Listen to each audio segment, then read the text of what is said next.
Hello, everyone. Okay, I think it started. Okay. Hello, everyone. This is the first live session of the podcast Progress Over Perfection. And I'm very excited to share this live with Melissa Ann. Melissa Ann, we met few weeks ago, and I was surprised about the work that you do with the grief. So just I'm going to read a little bit of your bio so we can give some introduction with the people that are listening and watching this video. Okay, Melissa Ann is a military veteran, Gold Star spouse, widow, homeschooling mom, and multi-passionate entrepreneur with a passion for helping others as a cliche as a statement may be. Sorry if my English sometimes gets in the way. Her hope is to leave a strong impact on the lives of others and help them create a life full of purpose, health, and well-being. So, for what I understand, you're doing the master in clinical mental health, and your dream is one day to work with horses and pets, correct? Yes, correct. Okay. You're welcome, Melissa. Thank you so much. And your English was fine. I understood all of it. Okay, so let's start with the first question. What inspired you to start an accountability coaching? Because we talk about accountability here. What is accountability and what is accountability coaching? So, accountability coaching is something that I kind of came into while I was going through my grief journey, which I know we've talked about before. But essentially, like, I knew all the things I needed to do. I just needed somebody to kind of call me out in like a healthy way, but be like, hey, like, these are the goals that you had. Like, even just getting out of bed and going for a walk or going and working out or like just different things like that. I knew everything I needed to do because like I had my personal training, I had worked out, like I knew all the things to do. It was just I was in such a funk just going through the grief at this point in time. I had been like a widow for about a year, but before that, I was always at the gym. I was always eating really well. I was doing all the things. And so I realized it was really important to be able to just have somebody who because friends and family, like they mean well, but they also have their own lives. And so they may forget to check in or, that you guys made an agreement that you would check in on each other to go towards your goals just because we all have our lives. And so the benefit of coaching is like, this is somebody that you're hiring. So like they are going to check in on you. And so it was something that I feel like was a nice little trajectory to just get myself back kind of in action, so to speak, with taking better care of myself. So you working helping people that are in a grief state to restart, correct? To restart and you have them to be accountable on the action they were supposed to take, correct? Yeah. So what make you choose this field? I've always had a passion for like health and wellness in general. I was originally going to do like sports medicine back in high school, so like working with athletes. And then I joined the military and was a medic in the Army. And so I worked a lot with the wellness of individuals, more from a medical aspect, but I was working towards like an exercise science degree at the time. And so I've always had like a passion for understanding how our body, with movement and with what we give ourselves, like how it all combines for our wellness and our mental health. And so I think that's kind of where it all just started. And then I got my personal training certifications and health coaching certification and have continued to dive into like nutrition education and different areas like that. And I think it's just something that I've always been interested in. But I will say back in my Army days when I was just like a young teenager and like early 20s, I didn't really understand the mental impact that can come into play for people taking care of themselves. Before I was like, well, just go to the gym. What do you mean? Like, just wake up and go to the gym. And I just didn't, it never really registered for me. And so I guess in hindsight, as much as like I wouldn't wish bad things to happen, I am like, I can see like the benefits of me having gone through the grief of losing my husband and like the father of my child and all of that, just because it helped me realize like, oh yeah, there is this heaviness that may not be visible that makes it hard to get out of bed and makes it hard to, even though you know you want to do these things, there's just this like mix, something that's kind of blocking them. And so being able to sit with people and, not like allow them the grace that like it's okay, like this is part of the process, but also helping them build that trajectory and like working towards things, even if it's small little steps. And that accountability is slash coaching is like the, hey, I'm here for you, but also like, hey, this is what you said you wanted to do. Like, where are we at in that? Like, what would help you reach this better? Like, what kind of things you need to put into place to make it easier for you? And so I think that's kind of just where it's been at.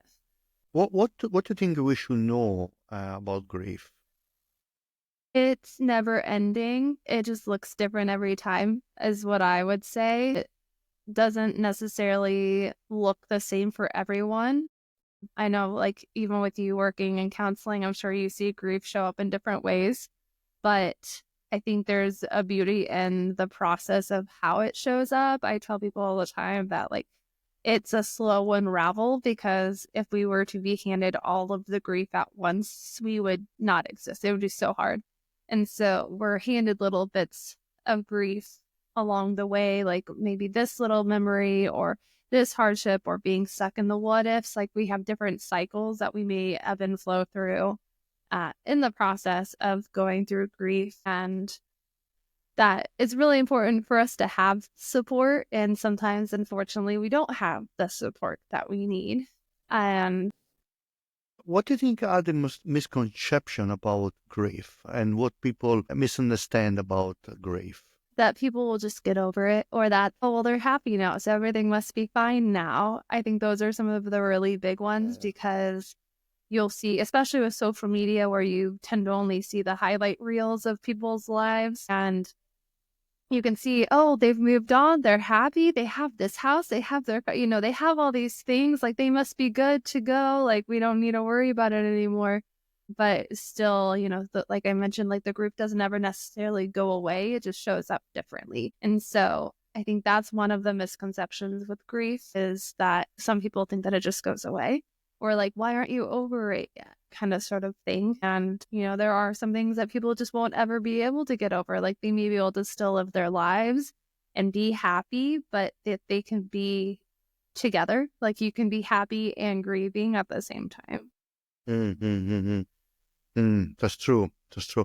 The expectation that everybody grieve in the same way and everybody should do the same thing, and the expectation that should be quick. Yeah. Yeah. When many times we need just to take our time and our space to do this. What the benefit client gain from your program? I'd say the biggest thing is having that support that's going to be there. Like I mentioned earlier, with our friends and family might mean well. And like I've even done it in the past before where like a friend and I were like, okay, we're going to check in with each other every Thursday to see how we are working towards that goal. And we might do it for like a week or two, but then one of us falls off the wagon and like doesn't get it done, or one of us just disappears because of life circumstances. Whereas having that coach in your corner, like they're going to be there and they're going to be almost like this little pocket. So you can like check in and be like, hey, like I'm feeling this and this today, or like I didn't really do it because of XYZ. And being able to have somebody who has experience with like different forms of motivation and behavioral change and being able to work with you through that, whereas a friend or a family member may not have those skill sets. They're just like, I don't know, like it's fine, like just do it next week. But like then nothing's really fixed. And so the benefit of having that coach is you have somebody who has that experience of, okay, well, what, like going a little bit deeper of like, well, what did keep you, or like what's the deeper rooted issue for not reaching these goals, or looking at different mindset shifts that can happen first before that behavioral change happens. So they have just an extra layer of support for you, as well as a better understanding of like how our minds work and like what helps motivate us and things like that versus just a friend or a family trying to help out. Yeah, you become like that companion, no? Hmm. That companion that everybody should have in this moment. The outsider doesn't tell you just move on, Hmm. grow up. Yeah. You'll be fine. You know that you're there for to listen, and of course with the psychology training, with your experience in all the study you have done, you actually can help them to recover if it's possible properly. Yeah. And there are times too, well, I will add in there that there are times where I might say, hey, I think you would benefit from diving deeper into this with a counselor or with, a therapy session. So the accountability side is more of like, okay, I feel like I'm in an okay space, and then being able to just help them like move towards their goals better. But there are going to be times where like maybe they are really deep into the grief and they do need to speak with somebody on like that deeper therapeutic level that a coach, can help to some degree. But there are certain things within therapy, or maybe medication might be a better option for somebody to help them before they come to me. So that's something else that I discuss with people is like, where are we at? And could you benefit from going through therapy or counseling or even like psychiatric for medication and stuff like that? Are you able to do counseling with them as well? No, not right now. That's where I'm working on my master's towards. So like here in the US, like coaches and counselors, they have like areas that like in between like the Venn diagram. So there's things that we have that are similar, but then there's things like I can't diagnose as a coach, and there's certain like techniques that I'm not able to do from a mental health aspect, but I can sit with them and like focus on here and now and goal setting and mindset shifting and things like that. But like deep diving into like your family trauma and things like that, that's probably not something that I would be able to do. That's more on the counseling side of things. It's very different from, I think, from US, from here. Counseling is not regulated as a Mhm. profession. So I don't know if in US is regulated. Coaching's not regulated, but counseling, Is so counseling is, and then there's different forms of counseling. So like there's the family, and they all have like their different acronyms, and then even like social work versus a counselor. So there's all there's all kinds of these roles. things there. And then they all kind of interlap but have like a slightly different thing that they can do. So it's a lot more chaotic over here. And then coaching is kind of the unregulated area. You even see people who are coaches and they do deep dive into, I think because it's unregulated, some people might dive deeper into, mental health and things that they technically Mm. maybe shouldn't. But then there's like all these like certifications people get, and it's kind of taking it with a grain of salt because Yeah, you can yeah. pay anybody thousands of dollars for a fancy certification. It doesn't necessarily mean it's a good one. But so, yeah, that's the side. Social work and counseling and things like that are more regulated. And then Uh, coaching here in the US isn't. what are the benefits the clients gain with your coaching, with your accountability coach? Say one, being able to give themselves more grace. I think sometimes, especially if we are new to the grieving process. And like I mentioned, even with my experience of like, I was go, go, go, and then hit by grief. And now all of a sudden, I'm like, I don't even like, I don't know how to get out of bed anymore, kind of sort of thing. And so being able to feel seen is one of the big ones, is like we were talking about, friends and family may mean well, but they may not know exactly what to say or what to do, or why don't you get over it, kind of sort of thing. And so being able to work with me, somebody who has had experience and training and like learning, just regularly learning, having that support. But also, again, from the accountability side of like, okay, like I know that this is where you're at, but these are the goals that you told me you wanted to work with over these 12 weeks or however many weeks. So what can we do to help you get there?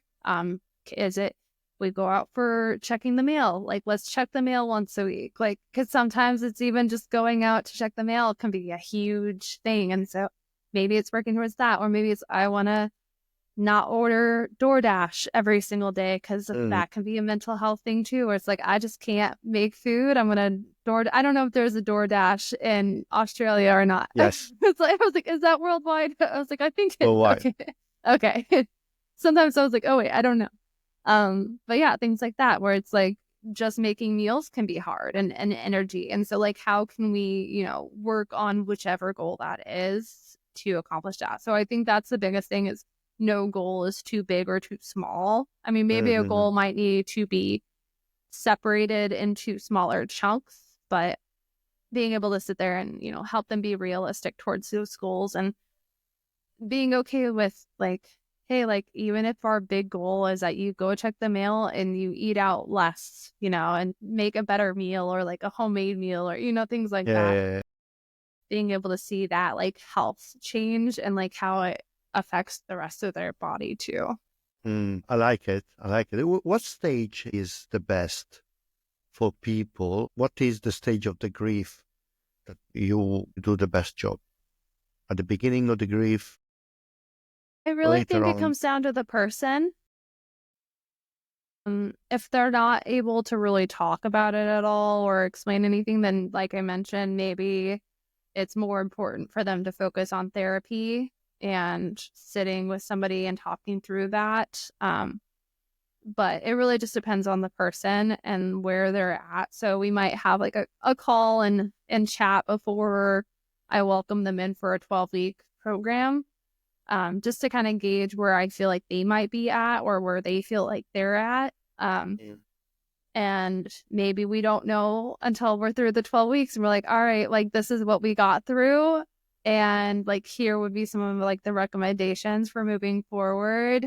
Or maybe even during the 12 weeks, it's like, hey, like therapy or like looking into, depending on where they're at, like if medication could be an option and having them talk with their providers about what that might look like. But I don't think, like we mentioned earlier with grief has like comes and goes in waves and it hits us differently at different times. And so you could be at the start of grief and do well with accountability coaching, or you could be in the middle of grief or years later and something hits you and you're almost like you were just right back at it for the first time again. And so I don't think that there's really a timeline of grief. It's just where you're at with being able to get the help that you want. And so I think just being open to like, I could benefit from accountability coaching. I think that alone is like, okay, like you can, like, if you're comfortable with accepting that help, I think that's a huge area, because before that, people don't want to have any help at all. And so I can't help you if you don't want help. No. And so I think that's the biggest thing rather than where in grief that they're at. So when they're ready. What is grief? Oh, that's a good one.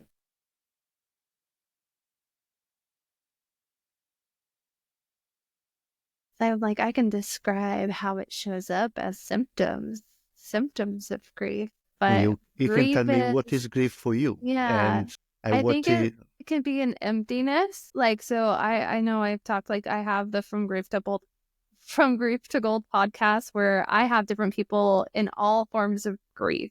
And so I tell people grief isn't always the loss of a loved one. It can be the loss of a life that you thought you were going to have, whether that's your career change or maybe a disability came up that like prevented you from the life that you wanted to be able to have. It can be child loss or spouse loss or some type of family, a loved one that like is physically gone from this world. But I guess the best summary of grief is some type of loss, like that brings like an emptiness inside, would be like the simplest version of that. And how that shows up might be different for everyone. It might be sleeping in bed all day and depression or anxiety. It could be super successful overachieving to avoid feeling the sadness. It could be substance use. So it's like the symptoms can all show up completely different, but I think the root of grief is the loss or emptiness because of not having something. What is the effect of this emptiness on personal life? Again, I think the effect can be different for a number of people. For some people, it could lead to, mental health situations like the depression and not feeling like you can get up anymore, and like a loss of hope could be one. And so just like not feeling like there's anything left to live for. It could be the overachiever who is like, I don't want to feel this. This emptiness is uncomfortable. I'm just going to be as busy as possible and never notice that feeling is there until burnout or, something catalyst moment happens that stops them from being an overachiever. Or it could be, like I said, like the substance use that tends to happen, and something that helps get rid of and hide. So I think it depends on the person, how that shows up and how it affects their lives. Some people are able to sit with it and some people aren't. And it's how that affects you moving forward. Yeah, grief can actually, if not taken care of, um, can actually make you take action on yourself that are not really the best things to do. And is yeah, this is why you're right. Even the loss of the end of a relationship Mm. is why, or an affair. When you discover that your spouse have an affair, you have go through these griefs, no, this because you lose the dream, the dream about your relationship is going to die, and you have this flashback, and you have this thought about depression and anxiety, all over. And then, as you say, there's people that start to overworking or and become very overbusy. That is not healthy, or they start to do zero and sleep all day, don't want to do anything, are not passionate. That is a type of grief as well. Yeah, you spot on in that. Is something that too many times in our society we don't respect the grief. Yeah, I what do you think think? some of it too is, unless you've experienced it, you don't really know what to do. And our society, like I remember reading, because I don't really have much of a spiritual practice, but I remember I came across something for Judaism, and they have like a literal name and a process, and like X days, I think it's like 7 days of like we sit and we grieve and we give you food or we do these things. And I was like blown away because I was like, I have never seen that ever for most society. And so I think that's a huge problem with working through grief, is just a lot of us just aren't told what to do, or there's no like practice or rule book for what we're supposed to do. And so it can make people uncomfortable, especially if they've never been through it or they don't feel like they've been through it. Yeah. No, I look, I agree with you. As you say, me as well, I'm not a big religious fan. And sometime I not understand this figure that sell a quick grief fix, Yeah. We need to take our time, guys. We need to take our time and take care of us. Of course, you must move on in life, but in your way, in your steps. Mhm. Yeah. Not everybody a Rocky or Rambo. Okay, so those are movies. Yeah, Yes. the quick recovery is many times is in the movie. No, you ever watch these movies that they have this big car crash and 7 people in a car died, and a moment later they on to smashing everybody. Come on, guys. Mhm. Grief is something different. And I think too, something that has been talked about more, especially because I come from the military background, and like Yeah. mental health is like, oh, that doesn't exist, you're fine, kind of sort of thing. But something that I think has been really good symbolism is the reminder that, we break a bone, people expect, depending on the severity of the brokenness, that it's going to take a long time to heal. Potentially, it could take weeks, it could take months. You're going to probably need to rehab to get those muscles moving again how they're supposed to. It may not ever be the same, like it may look the same, but it may, depending on how it healed, it may not be able to function the same way that it used to. And so we acknowledge that, we understand that, but for our brain, we don't really acknowledge that as well.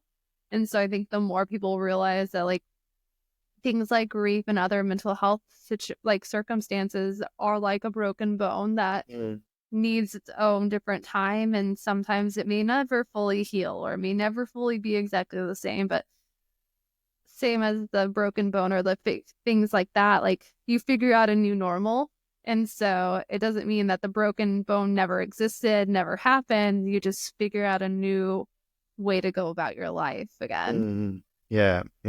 Can you tell me one of the success stories? Can you share a success stories? I think the biggest thing was like realizing that things don't have to look the same as everyone else. And so, especially with social media, we see like fitness and all the things. And it's like, oh, you have to go to the gym. You have to lift weights. You need to go to the gym this many days a week and eat all of these homemade meals and all these things. Like we're given just an endless to-do list on top of our already busy schedules.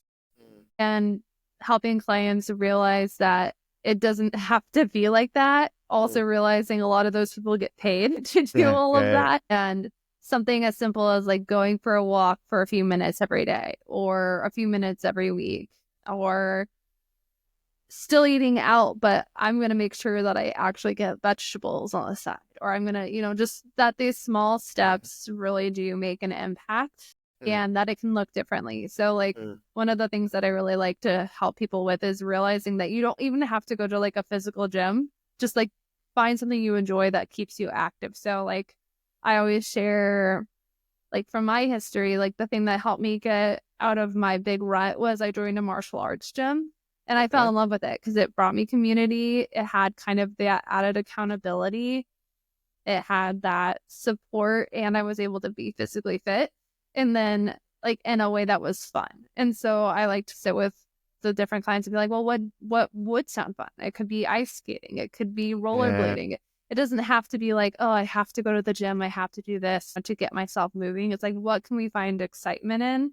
Or same with food. Like people think, at least here in America, like fitness is like plain rice and chicken and like a vegetable and that's healthy. And it's like, no, like you can love your food and it be good for you. And so just being able to give them these aha moments of, something so simple, but something that, just because of society, they never really would have thought of. Can you share with us one of your clients' success? Tell me a story of one of your clients that came in with a grief and walk out with a goal. Yeah. I think one of the ones is, they were going through a divorce and, they have to situate their working, they have their house, they have all these things that they have to figure out. And then they were also dealing with like rheumatoid arthritis type of circumstance. So they're already kind of limited with what they can do. And even though we only worked for a couple of weeks together, my favorite thing was that I'm still in their head. And so she was able to like find new workout ideas. And so she loved going through the pool. And so she'd go and do all these pool exercises. And she ended up joining another gym even after we stopped working together. And I think that's the thing that makes me really happy to see is that even though I'm not getting paid anymore, because it's not about me getting paid. Like, of course, yes, I have bills to do and things to take care of, but it's the fact that like even after we're done working together, I still come to mind. And so she would randomly text me and be like, oh, I thought of you, and like I remember like when I had to do this and this and this with you, and like now I keep that in mind whenever I'm going through certain things. And she's been able to reach her like physical fitness goals, but also she kept her house, she kept her family, she kept all these different things that she was really, really stressed out about. And just being able to like take care of herself better, but then balance and like realizing that it didn't have to be like these like this boring life to be able to reach her goals. I think that one was really nice to see just because, like I said, it wasn't a long time. Certain people like require 12 weeks or they require these different things, but we were only together for like a month. And just to know that even years later, she's like, oh, I remember like you helping me with this. And like now I keep it with me forever. But yeah, I think going from pre-divorce, because at first I was like, I don't know, this might be too early to have you hop on because you are going through a lot right now. I don't want you to be overworking, like we were talking about. Sometimes the grief is we just put everything on our plate to keep us busy. And so I was kind of reluctant to work with them because I didn't want this to just be like another thing on their plate. And so I think that it was nice to see that even though it was just short term and then she kind of had to go take care of her personal self and go through all of that, that she was still able to keep in mind what we went through over a month, even long after we were together. Well done. Well done. Yeah, it's nice when you do a job and after weeks and months they keep texting you and say, "Hey, thank you." Is yeah, it's a satisfaction. You put a lot of effort in what we do, and it is nice to see that actually we can make a change in life, in people's life. What are the common challenge the clients have? I think it's the giving themselves grace because they're making change in their lives. And we are creatures of habit. And so we want the least resistance possible. And so when you're trying to start something new, maybe you'll be great and you'll like do it immediately and it'll become this habit and that's amazing. But most of the time it's not. And so it's this steady flow of like, oh no, like I didn't do it this week. And it's like, okay, well, what about next week? Like, what about tomorrow? Like, and so getting out of the headspace of like, it needs to be perfect and you need to make all this change happen now. It's like that all or nothing mindset is the biggest struggle. And being able to be like, hey, yeah, I forgot to do this, or I fell back into my old patterns yesterday. So like up the whole week's gone. Instead being like, okay, well, tomorrow I'm just going to do a little bit better than I did yesterday. And then I'll do a little bit better next time. And just accept, like, understanding that we are creatures of habit. And so knowing that we may fall back into the habits that our body is used to being in. And so just remembering that, like, we are creating new habits and that it's okay if it doesn't always go the way that we had planned it to go. I like that you say that we are creature of habits. I would love to add habits and lazy. Yeah, not Habits, intentionally, but we're like, what's the least amount of effort so my brain can yes. focus on everything else? Yeah. What is the less painful job we can do? Okay. What to take less time for me to do something? Okay, we can do that. Yes. This is why people are selling this fast. Learn how to do faster. You become millionaire in 3 days. Very, very, very quick because they're very successful because people are looking for a quick fix. It's true. Yeah. Wow, I can learn to be millionaire in 3 days. Okay, let's do that. Really? Yeah. It's true. Yeah, you're right. What make the clients motivated? I think it depends on the person. So for some people, it might be their children. You know, I want to be better for my children or for my significant other, or, you know, I have this goal that I want to work to. And if I don't do these things, I'm not going to be able to reach those goals. And so it really depends on the person and what they're working towards. For some, it might be just to be happy or to find, you know, a better happiness for themselves. And so part of it is like situating like through that like interviewing process and like talking with them. It's, you know, what keeps them up at night, what inspires them, what keeps them happy. And so I'd say the motivator really just depends on the person. It can be generally it's like a loved one because we always want to take care of everybody else before ourselves, even though we're supposed to take care of ourselves and then others. But a lot of us want other people to be taken care of. And so generally that ends up being kind of like that motivator. And then eventually it can turn more into like, I deserve to take care of myself or I deserve to be treated this way too, kind of sort of thing. What are the advice, if you can give advice to someone that is starting the healing process, what this could be? I would say give yourself time. I've said grace a bunch of times, but giving yourself time and that it's okay if you feel like you're all over the place because, like we're figuring out this new normal. And so like one day you might be crying in a hot mess and like snot rockets and like all the things. And the next day you had a really good day and you're really happy. And that's okay. Like you can have both together. Like we were mentioning, the grief and the happiness can coincide. And so it's okay to have like this up and down spiral of emotions happening to allow it. I know even for my own life, there were a lot of times where I'm like, ew, gross, feelings are gross. Like, I don't want to feel any of those things, but they'll keep coming back until you go and feel those feelings. And so it's just a matter of, do I want to rip off the Band-Aid now and work through this now, or I'm going to wait for it to cycle back months from now, weeks from now, years from now. So allowing yourself to sit with those feelings in the present now and allowing yourself to feel both happiness and that grief at the same time, because it's normal it's common, for us to be experiencing. We're multidimensional, like we're multi, faceted people. And so like, it's okay to have multiple feelings at the same time. Talk me about you. How did you heal, or you still keep healing from your grief, from the loss of your ex-husband? It's definitely been a process. For a little while, I was just laying in bed and I didn't want to do anything, even though like I wanted to be more present and a better mom. I did a lot of numbing, and so like there were times where like I did drink a lot, and like it was to the point where I would drink, and then not do anything the next day because I was so tired from, because alcohol.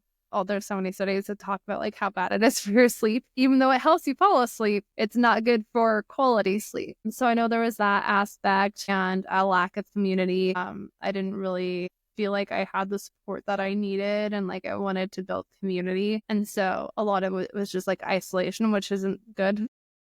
Mm. And so I think one of the first steps was the martial arts, was like I found a community to join. And even though I didn't have to talk about the grief, it was that support. Also, plus and minus is 2020 happened 2 years after. And so I was kind of forced to slow down as well. And, because I was kind of a workaholic, and I just like was like work, go to bed, take my kid to school, and so 2020 kind of made me like slow down, and then also spiraled a bit because I wrote a book about my late marriage and just like the substance use issues and all the different things that happened in our relationship. But I never really sat and like went through that before. And so that was really hard.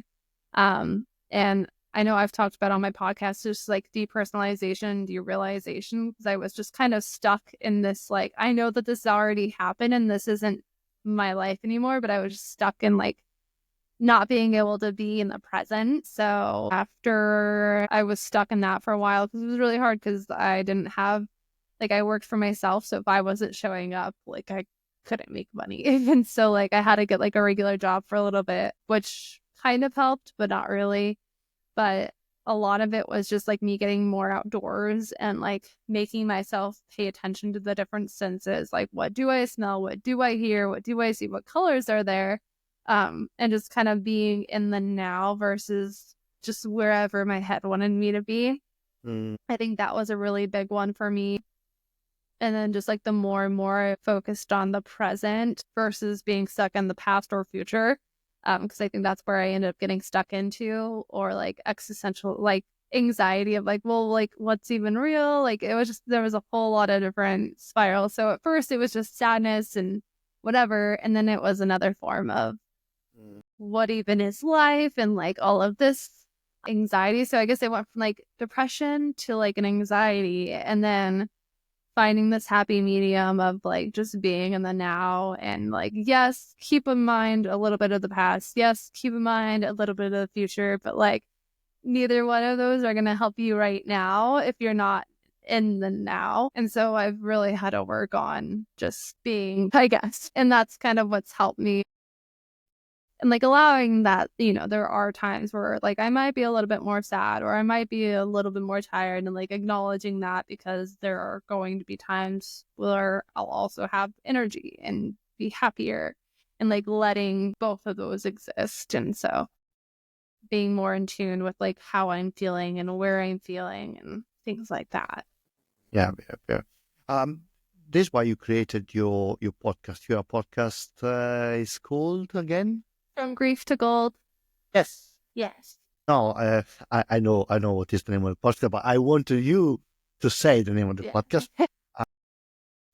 No, we are almost at the end of this. All of the people out there that listen to this podcast, go and check the podcast From Grief to Gold, because I think it's very, very interesting. Melissa and have very nice interviews with a lot of interesting people, talks about griefs, and many of you out there can actually find yourself in those conversations. I think the work that you do, Melissa, is very, very good. We need more people talk about grief and actually understand what's going on in the grief section. Life can be very hard and sometimes is cruel. We can find ourselves in places where we don't know where to go, what to do. So, well done, Melissa. Can I ask you where do you work? What is your area of work? Where states and Yes. So I'm a little bit of a wanderlust. So I've lived a little bit of everywhere, but I'm in the US. Right now I'm in Washington State, and I freelance. So I've been an entrepreneur for 10 years. So I do like full service marketing, in the process of also working on my degree and moving towards the accountability and all of that aspect. But yeah, so basically I have at Much Love by Mel on most social media platforms, and that's kind of my like collaboration of all things I love, because I'm just multi-passionate and I like to do things that I like. And so it's like combination of like, here's my outdoorsy trip, here's photography I took. Once I have my podcast, I have the new season coming up with a lot of great interviews. So From Grief to Gold's also linked to that account. And so, yeah, I'm a little bit of everywhere, and I wouldn't trade it. I think again, with like we're human and we have lots of interest, and I think it's important that we allow ourselves to dive into those different areas of interest, because life is short. And yes, we must have fun. yeah. One important thing is Washington State is not Washington, D.C., correct? Correct. They're on the polar opposite side. So Washington, D.C. is Virginia area. And then, Washington State's up by Canada. Yes. So the capital of Washington, D.C. is? I don't know if it's Seattle. I don't know, actually. I just moved. I'm only here for a year, but... It's not Portland? Portland is Oregon. Okay. Yeah, okay. So I think Seattle. I think it's Seattle, Washington. Yeah. It should be Seattle, Washington, but I could be wrong, because sometimes... Oh my God, we need to go to study with... I gotta go take some geography classes. Well, thank you so much, Melissa, and well, see you next time. Yes, thank you so much for having me. Thank you to be here. And to all of you guys that listen, take care of yourself. And if you are in a moment of grief, reach out with people that can help you: counselor, coaches, psychologists, friends, family, dogs, pets. Don't put everything under the carpet, because you need to take care of that. Thank you so much. Thank you. Ciao.